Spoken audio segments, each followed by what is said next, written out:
আসসালামু আলাইকুম ও রহমতুল্লাহি ওবারাকাতু।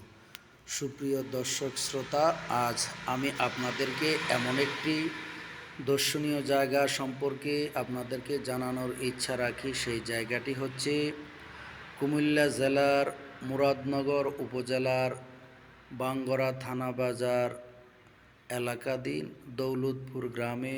আমরা জানি প্রেমের কবি, দ্রোহের কবি, আমাদের বাংলাদেশের জাতীয় কবি কাজী নজরুল ইসলামের শ্বশুরবাড়ি। এই বাড়িটিতে প্রতিদিনই পর্যটক কিছু না কিছু আসেন।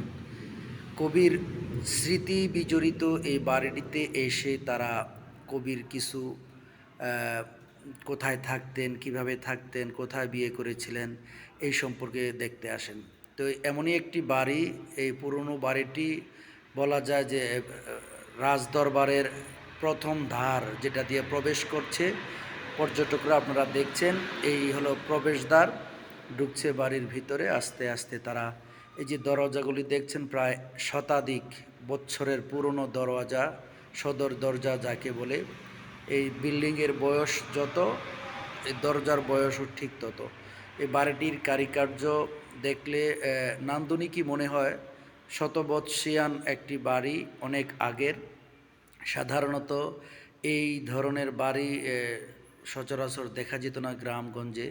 যে জায়গাটিতে লোকজন দাঁড়িয়ে আছে, এই জায়গাটি একটি ড্রয়িং ডাইনিংয়ের মতনই বড় স্পেস। সিঁড়ি দিয়ে উপরের দিকে যাচ্ছে তারা কবির স্মৃতি বিজড়িত রুমগুলি। এটা হলো কবি কাজী নজরুল ইসলামের মামা শ্বশুরের বাড়ি দৌলতপুর গ্রামের।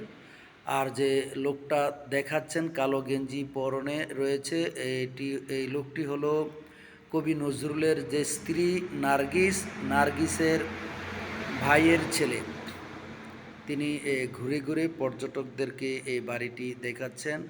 এই বাড়িটির সাথে ঐতিহাসিক ব্যক্তি, আমাদের প্রেমের কবি, দ্রোহের কবি, কবি নজরুল ইসলামের স্মৃতি অনেকখানি জড়িয়ে রয়েছে। এই বাড়িটি খুব পুরনো সরঞ্জাম দিয়ে তৈরি করা। এখনও সগৌরবে দাঁড়িয়েছে বাড়িটি শতবর্ষিয়ান বয়স হওয়ার পরেও। এই বাড়িতে সাধারণত বেশি একটা লোকজন বসবাস করে না, তো খুব কম সংখ্যক লোকই রয়েছেন।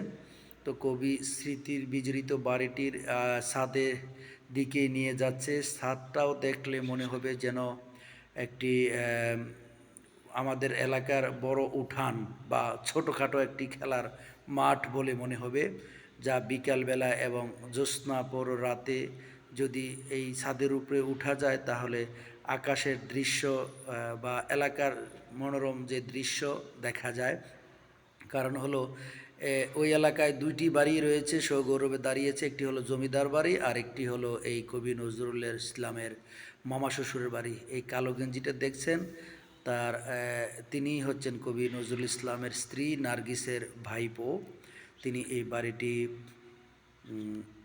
দেখাচ্ছেন পর্যটকদেরকে, আপনাদের সকলকে বাড়িটি বা এই কবি নজরুল ইসলামের স্মৃতি বিজড়িত জায়গাটি দেখাতে পেরে নিজের কাছে ভালো লাগছে, এবং আমিও গৌরব বোধ করছি আমারই উপজেলায় কবি নজরুল ইসলামের এই স্মৃতি বিজড়িত বাড়িটি সকলকে দেখার আমন্ত্রণ রইল। আসসালামু আলাইকুম।